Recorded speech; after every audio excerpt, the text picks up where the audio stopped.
Well, welcome back.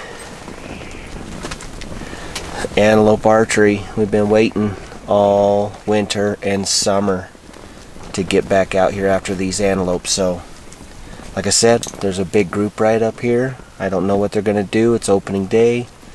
It's going to probably take a day to kind of acclimate of where the bucks are cruising, but it's in September. It's September 1st. And this buck has all of those does. I'm looking through the screen, I can't find if there's a little buck in there or not, but this is the only water on this side, so hopefully, I mean, that's going to be pretty good footage when there's going to be like 40 antelope sitting here watering. So hold tight. High country carnage, baby.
That was a pretty cool encounter.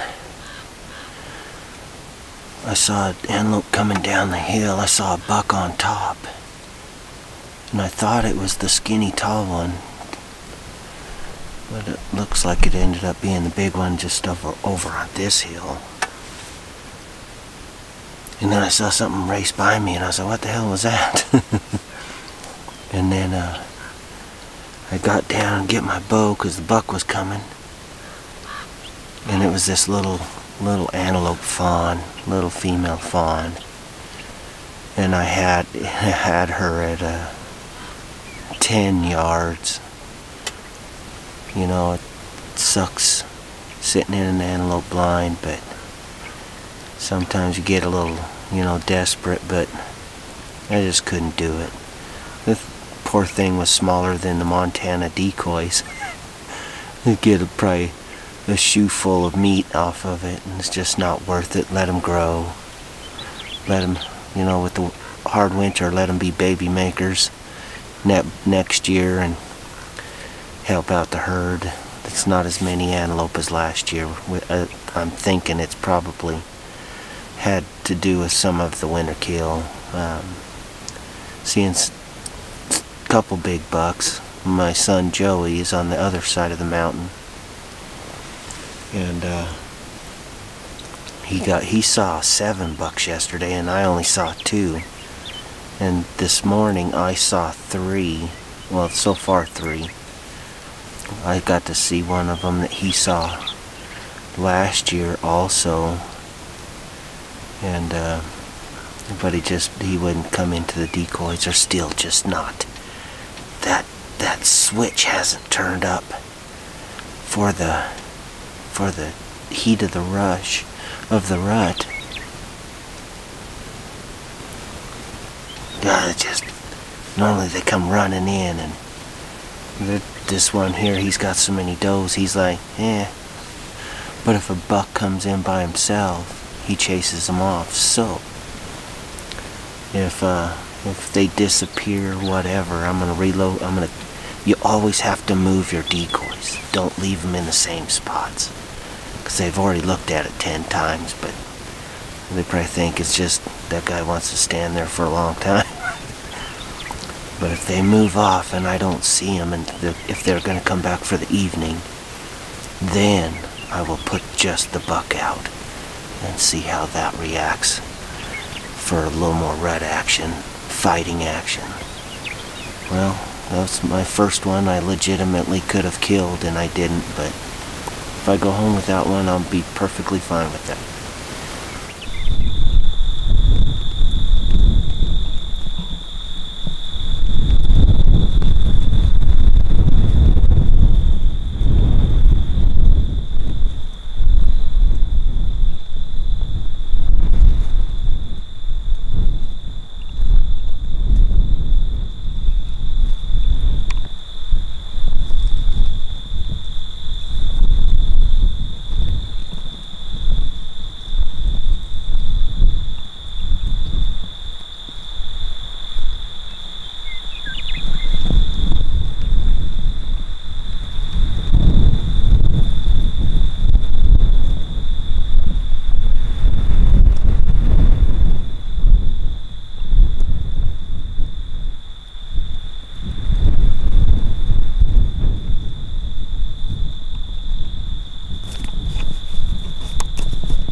Son of a bitch. Oh my god. That frickin' antelope buck has been giving me hell. This is the second day. And that's the closest he came. I couldn't get my camera turned with this bar in the window. But he came up right, he was probably only 35 yards coming straight to the decoys. Then the wind is just rocking. But the wind was blowing the decoys around so bad that he kind of turned and skirted away, and the only shot I had was at like 58 yards in this wind. And then he ended up going behind me. All the does are up on the hill still. I think all day he's been between two sides of the valley, either bedding or feeding. So tonight I might set, see how Joey's doing, and if he isn't getting anything, we can set a blind on each side, get in here at like 4 in the morning, and we'll be right in the middle of them. God dang it, that was the big spanker too. Yeah, this stuff, antelope archery, is just so stressful, especially when you're self-filming. You're trying to get everything moved back, get on your pad, range things. I already have everything ranged at 40 yards, but he didn't come in that close. And then when he did, I didn't have this window open like an idiot, but he's avoided me all day. Come by me, stay out there 100 yards, 80 yards.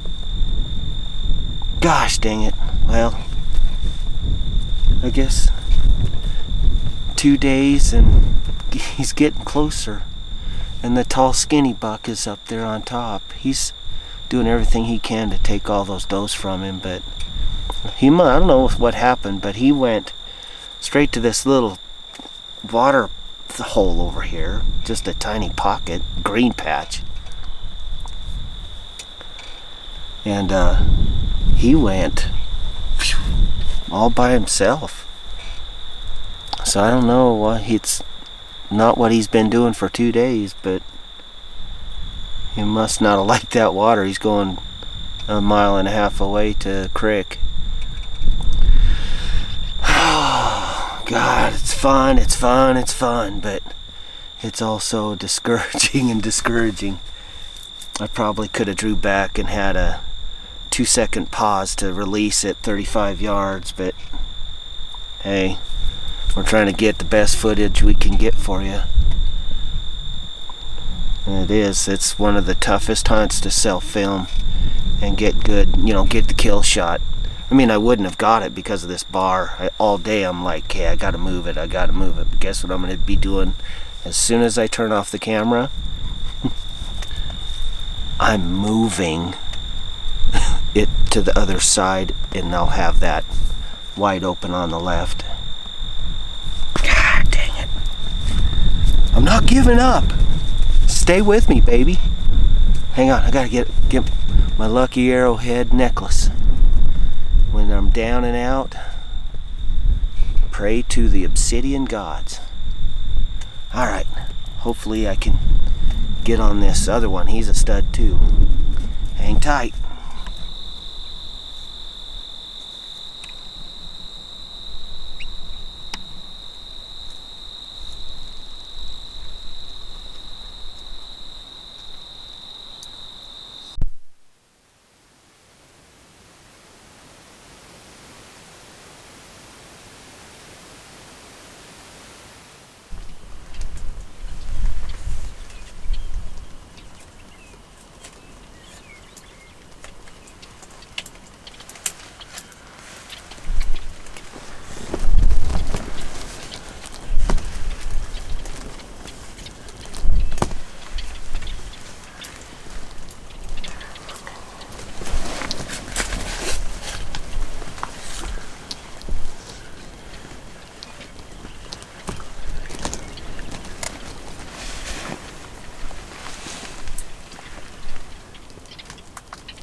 Well, it's day 3.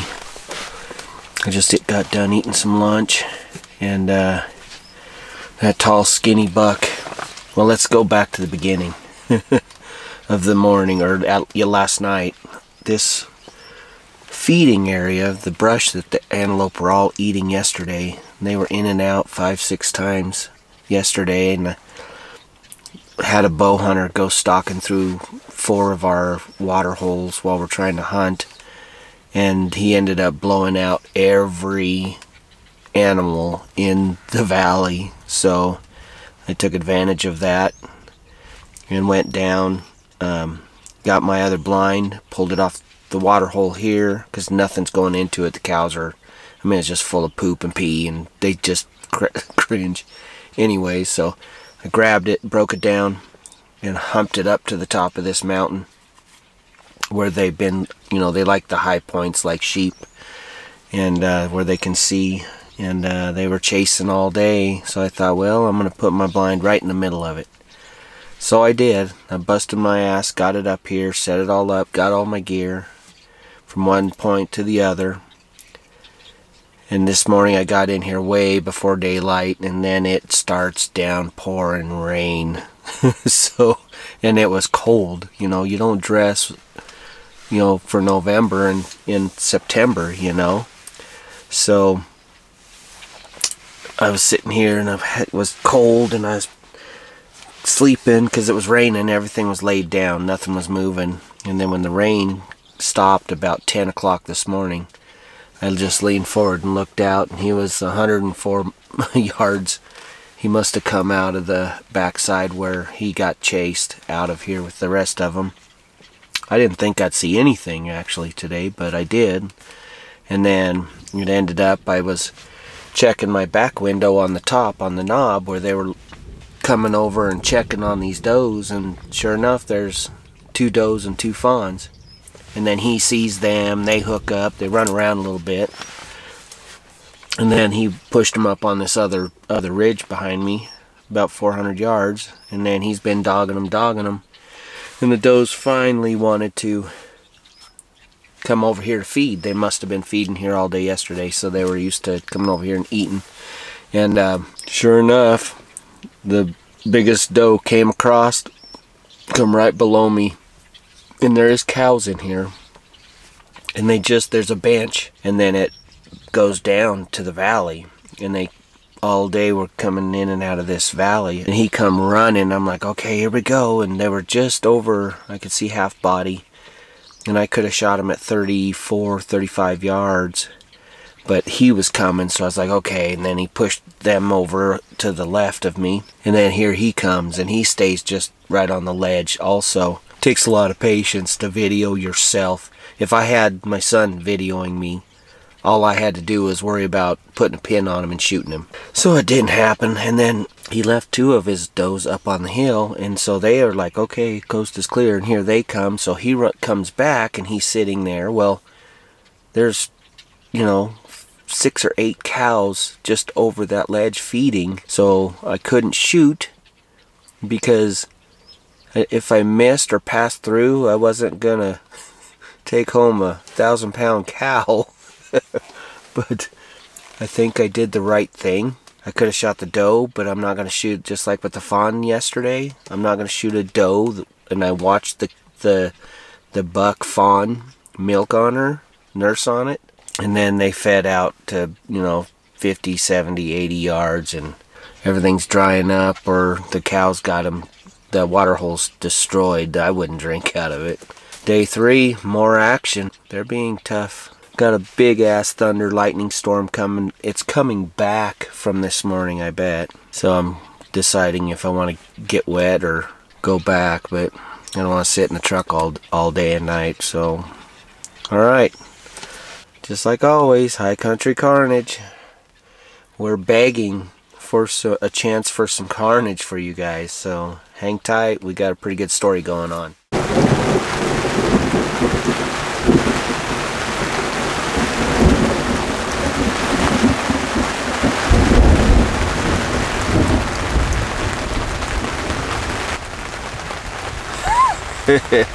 Oh, Sonic boom there. I don't know what that was all about.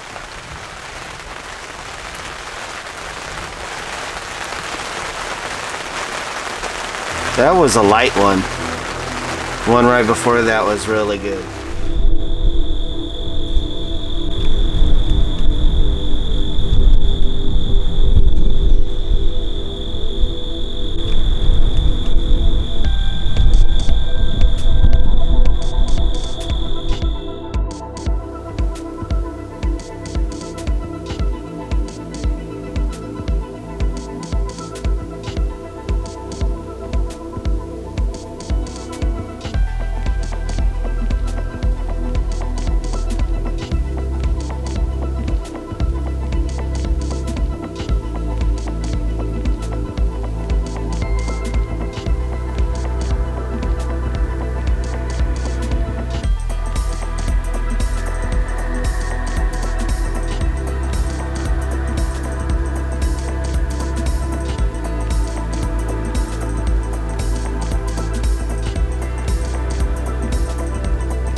Hey everybody, Alan Burl, High Country Carnage. It's the 2023 season, Antelope Archery. I'm going to tell you right now, it's probably the most horrible archery antelope hunt I've ever done in my life.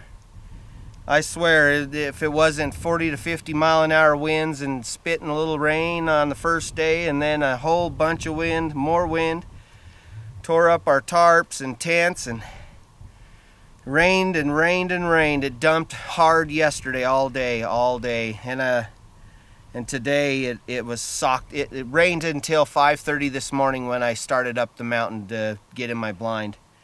And I'm telling you what, it just drains a hunter. But I know you just gotta keep pounding. I found a really good spot. Every day I moved a blind. And they're not on water holes at all. The cows are in here and it's just covered in shit and muck, and every antelope that went to the water, you know, didn't want it, and they would go 4 miles to get water. So I knew that plan wasn't going to work, so I started to use the Montana decoys in some of the crossings that I know after hunting this area for 34 years. But this big group was up high in these little valleys on top, little saddles, and they would always go into this one spot. And so that's what I did. On the 4th day, I said, well, I'm gonna do it. So I picked my blind off the water hole, dragged everything up in there, set it up, and then the 3rd day, man, I had action, and just when they're on a water hole, they're gonna stop and drink. You got a stay still target. When you're with a decoy and everything's in a big rut and it's just a whirlwind of dust and chasing, I mean, it's amazing how close you are to them, and you can't even get a shot because you're trying to get the video, you know. I could have killed this one at 28 yards yesterday, but it was on a bench. I said it on the video, and a bunch of cows fed on the other side, and I had him, and I couldn't get him on camera, but I didn't want to shoot through him and come home with a cow either. I didn't want to do that, so I just let him go. I knew I was right in his bedroom. I wanted to stay there, and I was going to be all right. So anyways, I knew I needed to get on him with Joey going home. Everything was wet from the big storm yesterday. I videoed that. And I tell you what, I got up this morning, it rained until I got up, and then it stopped. I was like, okay, good, you know, and I got all the way up in there, and as soon as it got light, actually it was so foggy up high, I couldn't find my blind. I'm getting old or something, my eyes, and I just couldn't, so I stood there until it started to get daylight, and then I'm like, oh man, I'm 60 yards above it. It's just cold. It was cold. I mean, it was like late October, November, and you couldn't see 2 feet in front of your face. And then about 8 o'clock, I just looked behind me. They were all coming over the top from the top down to me. I just could make out some white lines, white bars. Sure enough, it was this guy, and it seemed like he had a couple more does with him. That was more than 4, it was probably 6. So he pushed them right down, right next to my blind. I was like, oh, okay, here we go. It just happened so fast when that lead doe, she was just on edge, and so she kind of skittered a little bit. I ranged him at 42 yards, and I just aimed center mass. It was kind of hard to see my pin in all that fog. That's why I was like, just shoot him in the center, shoot him in the center. And I released that arrow, and I heard it hit him, and he reared up and bucked and took off running, and 10 yards I couldn't see him anymore, so they disappeared like ghosts. So I sat there, I gave him probably a good 45 minutes, because I couldn't even see either. And if he was wounded or